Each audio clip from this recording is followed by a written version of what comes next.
A toddler who was covered in bruises and cigarette burn scars recently died, and now his mother and her boyfriend have been arrested and charged. A 33-year-old Florida mom and her boyfriend have been arrested in connection to the death of her 2-year-old son, who was covered in bruises and cigarette burns when he died from apparent head injuries.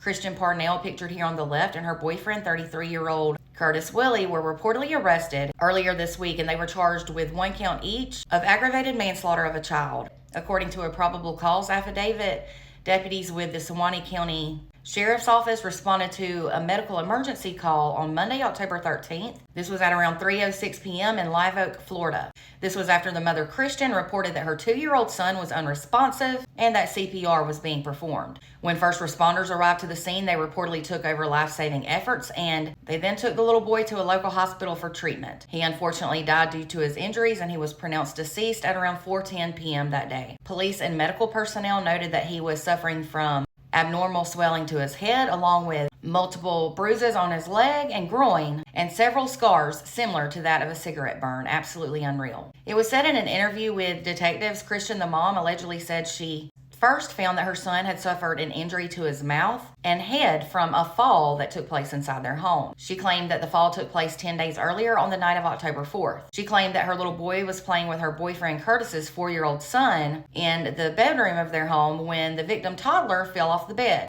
and then hit his face. She said she wasn't home at the time, but her boyfriend Curtis told her about the incident. She then said that the injury to her little boy didn't immediately seem severe and that it only caused slight bruising and swelling, but it didn't cause him to behave differently or anything. But the mom, Christian, then claimed that a week later, on October 11th, her little boy's head started to swell and he had discoloration in his mouth, as well as a loss of appetite, and he was lethargic. Then 2 days later, on October 13th, she was reportedly at work when her boyfriend, Curtis, called her and said that he thought they needed to take the child to the hospital. I mean, you think? She then claimed that as they were getting ready to leave to go to the hospital, her little boy started to throw up and that his eyes rolled to the back of his head. That's before he became totally unresponsive, so they called 911. It was said that after Christian, the mom, was brought to the police station, she allegedly admitted that in the 10 days before the child's death, she didn't take him to the hospital or allow him to go to daycare due to the graphic nature of his injuries and him not having the ability to explain how he got the injuries.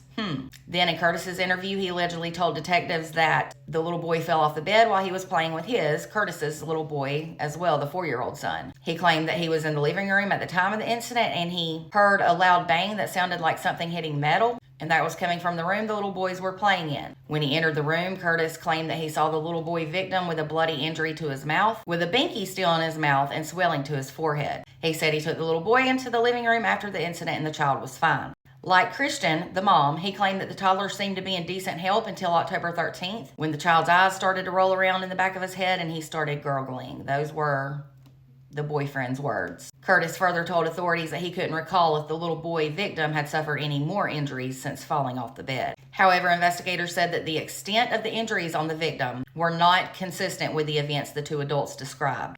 Authorities said that both Christian and Curtis acted as a parent or custodial caregiver in the past several months, and that both were aware or should have been aware of the need of medical intervention due to how bad the child's injuries were. But both did not seek medical intervention for the child, despite the injuries being there for well over a week. So police said the two adults disregarded the medical needs of the little boy to the extent that their actions or inaction ultimately led to his death.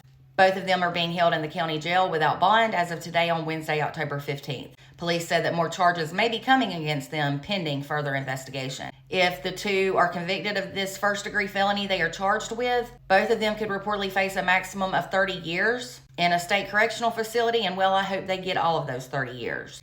This is absolutely unreal, and my heart breaks for that child. No child should ever have to go through anything like this. I pray justice is served to the fullest. For more true crime, be sure to follow and subscribe if you're on YouTube.